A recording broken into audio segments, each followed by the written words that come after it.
If you've been feeling spiritually dry, surrounded by silence, or like heaven has gone quiet on you, don't be fooled into thinking God has abandoned you.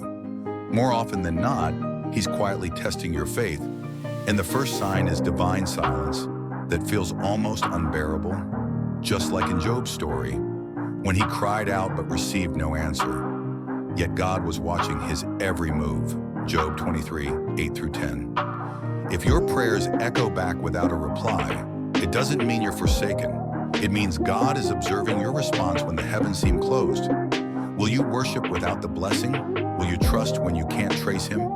Because faith that only functions when God is visible is not faith at all. Second, you start losing things or people you thought were permanent. This isn't punishment, it's pruning.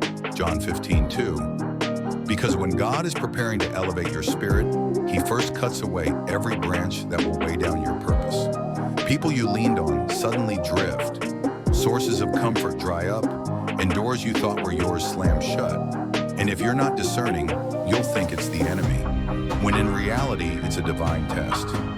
Can you walk with God when He subtracts rather than adds? Third, you're placed in hiddenness, where it feels like no one sees your obedience, your efforts, your quiet sacrifices.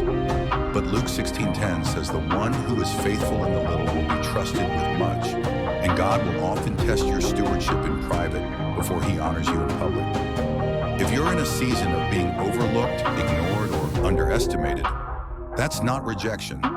It's a test of whether your faith is fueled by applause or by intimacy with Him. Fourth, temptation intensifies at the exact moment you're trying to draw closer. Don't miss this. Jesus Himself was led by the Spirit into the wilderness to be tempted. Matthew 4:1. So if lust, pride, doubt, or anger have been creeping in stronger than usual, it might not be random.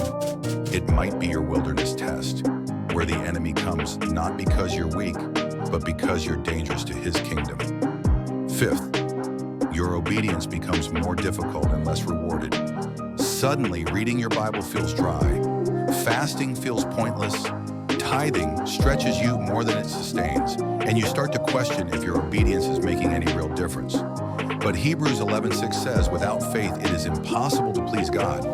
And what pleases Him most is when you choose obedience without immediate reward.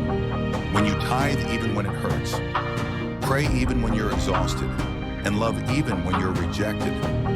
God tests in silence, in subtraction, in hiddenness, in temptation, and in obedience that seems to cost more than it gives. But every test is an opportunity to prove not to God, but to yourself, that your faith isn't circumstantial, it's foundational. And if you're going through these signs right now, don't pray for the test to end. Pray for the strength to endure, because fire doesn't destroy gold, it refines it. 1 Peter 1:7. And what you're feeling right now might not be spiritual failure. It might be the sacred evidence that God is trusting you with a test. If you're in the fire, don't give up. This is not the end, it's the refining. What feels like silence is where God is shaping unshakable faith. Hold on. Trust Him.